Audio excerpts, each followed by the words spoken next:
Welcome to the Business Leaders Legacy Podcast, the show where we go behind the scenes with business leaders to uncover their vision, strategies, and challenges they face along the way.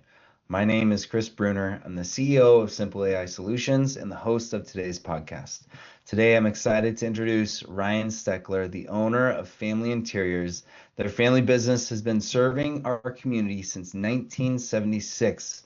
They're an elite interior design company here in San Diego. Ryan, can you please introduce yourself? Tell our listeners a little about you, your business, and the customers you serve.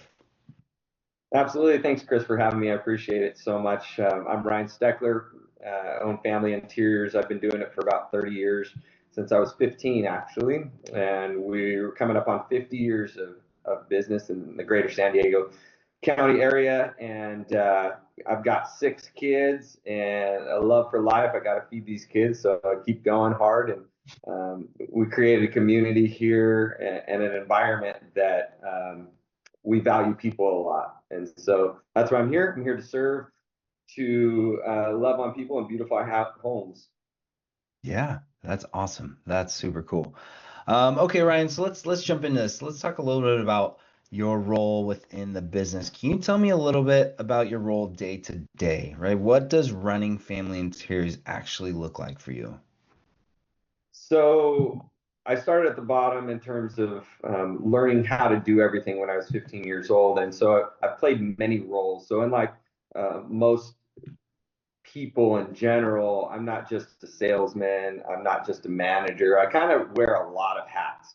And that's challenging in some ways because there's only one of me, and I've got to do a lot of different things. So from day to day, I'm going on selling appointments to people's homes. I'm designing, but I'm also managing the office, managing crews in the field, and managing the expectations of clients. And so that's pretty much the daily tasks that I do every single day.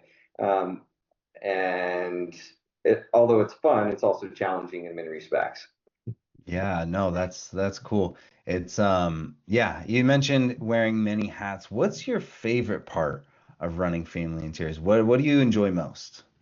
As I noted a little bit earlier, I love people, and I feel like I'm pretty gifted with that. And so meeting with clients, I love meeting new people. It's kind of like a game to me to talk to them, to get them to show their true colors, and also just to value people, so that they know that they're heard.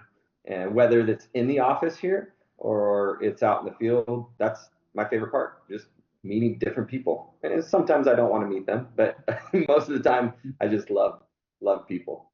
Yeah, and that's so important, right? I feel like a lot of days in our the market nowadays, people want value that relationship so much more. I feel like even sometimes over the product itself, like if you have a great relationship with the customer, it can make all the difference. Oh yeah, absolutely, Yeah. 100%. And to know that they're not just a means to an end, and that's why we've had the business for so long, because people see that, they know that we're not just they're not just a means to an end, and that we're going to be there long term. I'm not going to run away. And I tell people they can throw a rock through the window if they're unsatisfied. Please don't throw a rock, obviously, but in other words, we're not going anywhere. We're not going to Yeah. run from problems, because there's always problems. That shows the value of Yeah. what we provide. Mm-hmm. Yeah, that's so true. That's cool. So talking a little bit, moving a little bit to industry trends, right? I know the design and remodeling industry, that area, right? Things are always changing. There's always something new. Are you seeing any big shifts in the industries and in your industry on the products you deliver? The products we delivered has changed internally in that we provide a lot more construction than we used to. So bathroom, kitchen remodels, we started out with just window coverings and flooring. And so as the industry has changed at large, I mean, from advertising, yellow pages back in the day, to a lot of the SEO, internet-based advertising, which is very challenging because it's it's ever growing. It's constantly Mm. moving. As you know, as you may know, Google is constantly changing algorithms. And then now with the introduction of AI over the last couple of years, and even more so, it grows exponentially.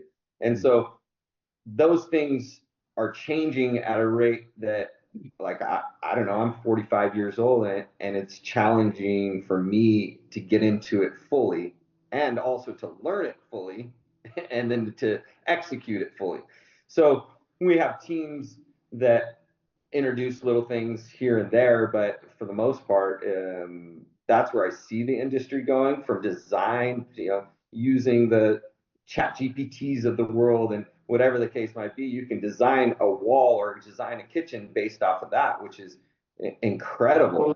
And it's incredibly useful, but it's also daunting, you know? Yeah. So that's what I see mostly in the industry, as far as those trends changing significantly, from advertising to the use of tools that are, we don't know yet, and there's Yeah. so many hundreds of them. What is going to be the best tool, and how to operate that? Yeah, and that's the thing. It is so hard to try to stay on top of it because as these tools are coming out, it's like as soon as you like grasp the real understanding of a single tool, there's already like three more that are like, little spin-offs and maybe even could be even, getting better. And it's that the technology is just getting more and more advanced, and it's expediting how quickly it's advancing, which is it's interesting. It definitely plays a interesting role in industries, almost all industries nowadays. But yeah, I totally get that. In regards to the technology, right? As technology advances, are you are you seeing specific tools or using specific tools that have been helping you? So the specific tools, I want to give you a quick story of a client that I went to last week. She was had her phone in her hand, and she was, you know, typing in different things, and I was kind of getting to know her. It was the first time I ever met her, and then all of a sudden, I noticed that it was ChatGPT. And so as I was talking, she was typing in things, like to ChatGPT. If he says this, what should I say? And she was telling me, oh, this product is a certain product. It was a flooring product. It was a laminate, and or no, she said it was a vinyl plank, and I said no, it's actually a laminate. It says right here, it says laminate. So she's asking ChatGPT all these questions, which is they're really good, but they're also not always correct, right? And then she kept doing that through the entire thing. So even the direction of the floor. So she'd take a picture of my sample, and it would be broadcast onto her actual floor, and a digitization of that. And she's like, "Oh, I want the floor ran this way." I'm like, "You just looked up Chat GPT on that, didn't you?" And she's like, "Yes, I did." And it was kind of a funny scenario, but it's oh so true, in that AI is so advantageous. It's not always correct, but Yeah. it's definitely a good tool for clients because they can visually see a concept. And so for us, the more we would know, and like if we can broadcast that onto their windows or broadcast that into their space orientation, it would be absolutely amazing. I was saying, essentially, if we had the tools to better the industry in general, which I believe it's just coming, they're getting better and better and better, then we can provide um, easy access for clients to be able to view in their spaces. And most people in my industry love to be able to see something.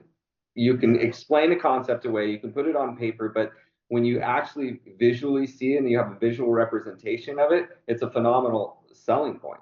And so, up to thus far, you'd have to be proficient in CAD or 2020 or some of the other Canvas or any of the other design programs. And the reality is, like, I can build your house, but I'm not technologically that sound. And don't think most people are in my industry. And so Yeah. we kind of just geared towards, okay, let's put it on paper. Here's a little sketch kind of scenario. But with the use of AI tools, I mean, the sky's the limit at this point. Now it's just trying to hone in what those tools could be. Yeah. Yeah, no, that totally makes sense. And yeah, there definitely is a lot of opportunity for those visuals and tools that can really help paint that picture for those clients. Mm-hmm. Shifting a little bit to where you are at your current state within your business, right? What currently is working really well for your business right now, right? What are you proud of? I'm proud of the culture that we have here at the business. Again, we've grown the business since my dad owned it so many years ago. It was a great grandma, and then my grandma, and then my dad purchased the business in 1976, and then I built it from that point on. Got my contractor's license, and the Lord has really blessed it, honestly, because of that. Where I didn't want to do things illegitimately in terms of doing other things outside the flooring and window coverings without a legit contractor's license. And so once we got that 5 6 years ago, it really helped a lot. So now we can do um, pretty much anything and everything, and we're all legitimate. So I'm pretty proud of that, and creating a culture within that enjoys to have fun. Yeah. Likes we really do like to have fun, but we also like to work hard. Yeah, no, that's cool. I think that's really valuable, especially I'm sure all your employees really appreciate that. Yeah. Hmm. On the flip side, what are some maybe like frustrations, challenges, or bottlenecks that you've been dealing with lately? So lately, I think the hardest thing is because we do so many jobs, is getting that workflow down properly. So there's so many different softwares, and trying to research those softwares, and then you get into a trial period, and you're like, oh, this thing doesn't work. It doesn't go from A to Z exactly what we want. That's probably the biggest bottleneck at the moment, is trying to find a workflow that works specifically for us, um, and so that everything's a really smooth experience. On a flooring job or window covering job, it's a really pretty easy slam dunk. But when you get into kitchen remodels and whole house remodels, there's a lot more involved. There's a lot more legs to it, and that's kind of the hardest thing. So bridging the gap between the office, the homeowner, and the techs that are on site, making sure that workflow goes good and communication is received and done correctly. I think that's been the most challenging. Yeah, no, that makes sense. It definitely, as your company is growing and as you are doing more complex projects like that, it totally makes sense that it would it'd be challenging. It would definitely be challenging. Um, Thinking about the customers you reach and serve, right? Who is your ideal customer, right? How do you like what kind of customers do you try to go after? Is it more of like the higher ticket customers, bigger projects, or is it, something customers that's easier to deal with, or who is your ideal customer? The ideal client is any person that owns a home that we can come in and do uh, beautify the inside of the house. So anything interior, right? So ideally, someone who wants to upgrade their carpet, their flooring, their window coverings, their kitchen, any of that kind of those kind of things. I think the challenge is really to hone in on exactly what their likes are, um, and that's what we do. We try to pre-qualify people over the phone, right? So, what are you looking for? How much are you willing to spend? Because we're not going to be the cheapest out there. We're not going to be the most expensive. We're going to provide a fair price. Yeah. for a really good product. And we're not we're not bottom feeders. We just don't want that. We want Hmm. someone who's willing to work for us and pay for something that's of value, and that the Yeah. value is not just the product, because everybody sells the product. It's the service as well. So people that don't own homes are a little challenging because they don't own the home, right? Yeah. So we're kind of in that middle category where if you want one room of carpet, I'll do it because I know that it creates a relationship. It's a base hit, so to speak. If you want Yeah. one window covering, I'll do it. If you want 50 window coverings, I'll do it.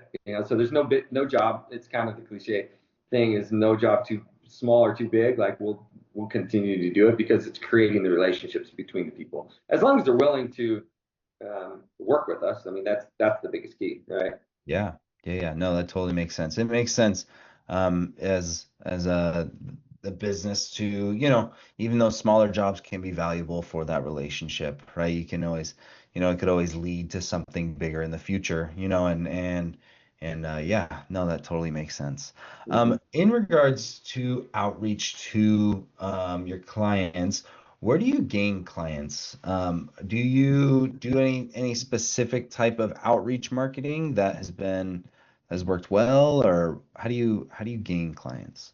Yeah, right now we've gone through over the last several years just a myriad of different approaches. Again, gone are the days of the yellow pages, and there's still print that works, but it's more challenging and it's actually a lot more expensive. So we've gone through SEO after SEO and trying to find the right one. We have one right now that it's working really well with us. He actually cares about the business, not just the bottom dollar kind of thing, and that's really good. He introduces different techniques. So, like, we're doing a lot of blogs, a lot of news articles. So we're doing like that drip marketing kind of scenario to people that our clients. Once we get their information, we'll send them newsletters once a month, kind of thing. On Mhm. our website, we're creating the blogs, and so getting those algorithms going. Right, we're doing some Yeah, Google marketing, a little bit of Facebook marketing, and then you have the Yelps and so on so of the world that I'm not that interested in, but we kind of have to be on it. And yeah, and so I'd say primarily right now it's still word of mouth. I mean, those are our best clients because they're warm referrals.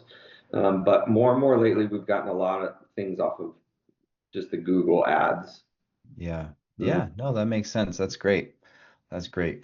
In regards to success in your business, how do you measure success? Right? Is it growth in volume? Is it smoother operations? Is it, have to do with those client relationships, or how do you measure success? Yeah, that's a great question. Success is defined as so many different things. Like some people say it's money, some people say it's relationships, and I think it's a culmination of all of those things, Mhm. right?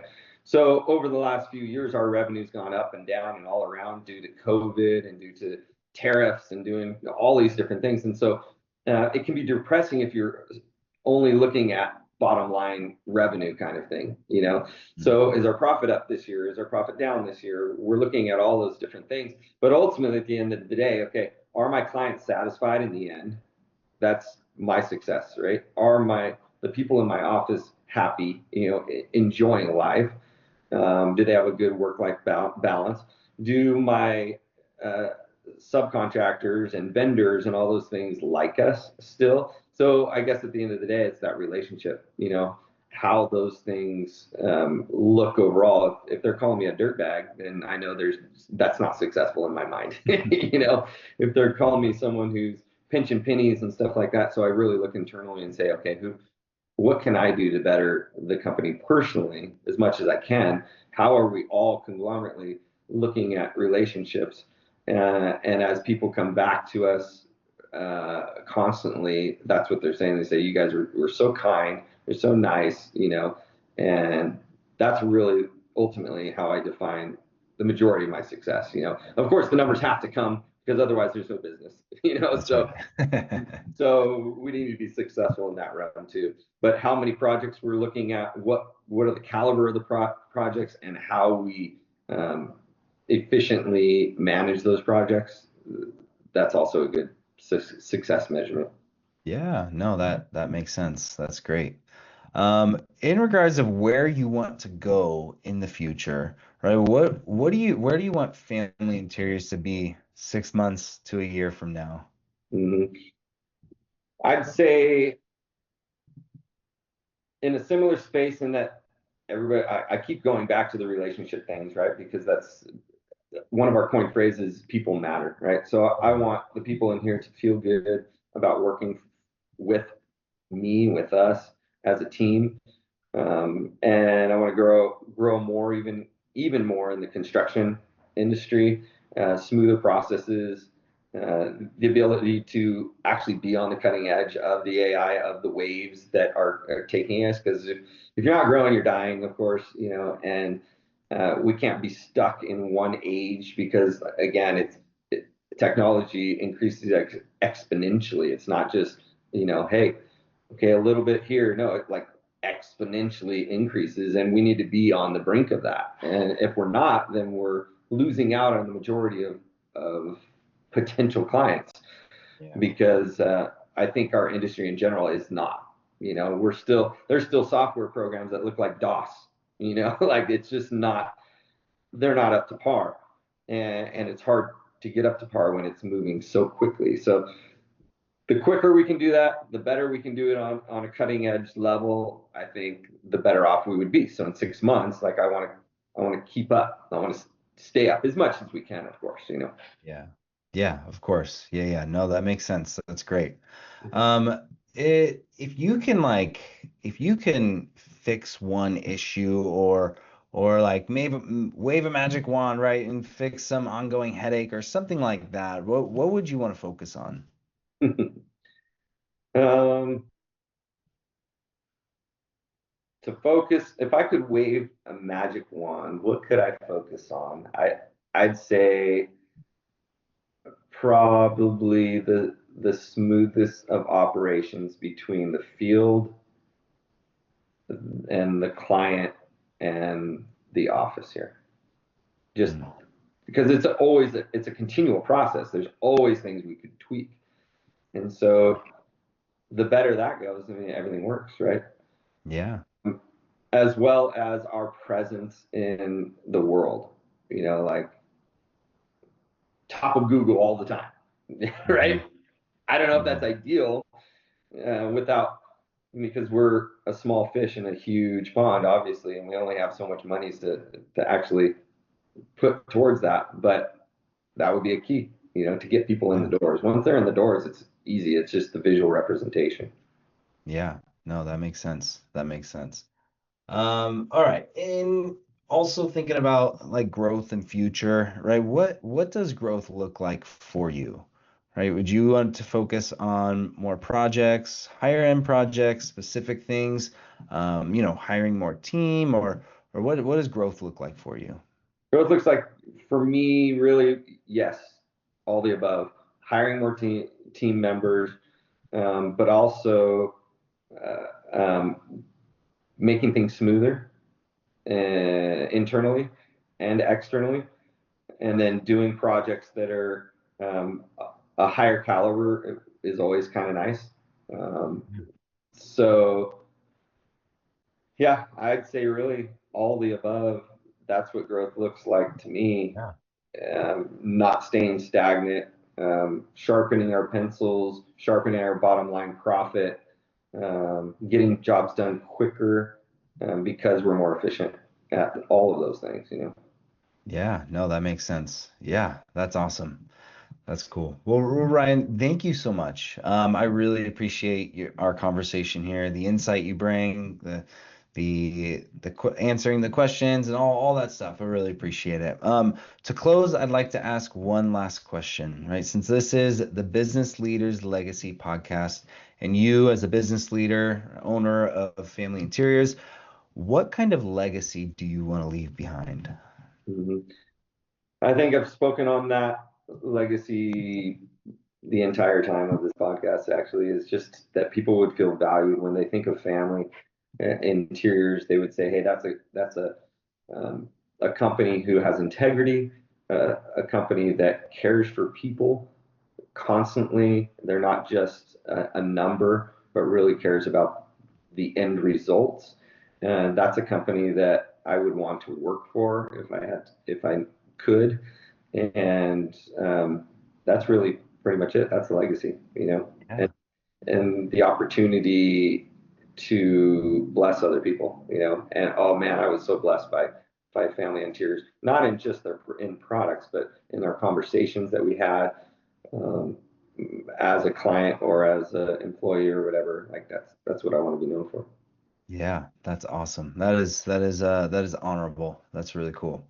Well, Ryan, before we close, I would like to just give you the opportunity to share with the listeners, where they can find you, where they can find your website, and anything else you'd like to share before we close. Yeah, of course. So we are in El Cajon, 1350 Hill Street in El Cajon. We have a beautiful showroom that shows from flooring to window coverings to kitchen examples to even bathroom examples. We also have two mobile showrooms, so we can come directly to you all over the greater San Diego area. And you can also go on familyinteriors.com to look us up, and we're here for you, regardless of what job, big, small, doesn't really matter. We're here for you. Thank you, Ryan. Again, thank you to all the listeners. If you enjoyed this conversation, please subscribe. And again, this is the Business Leaders Legacy Podcast. Appreciate it.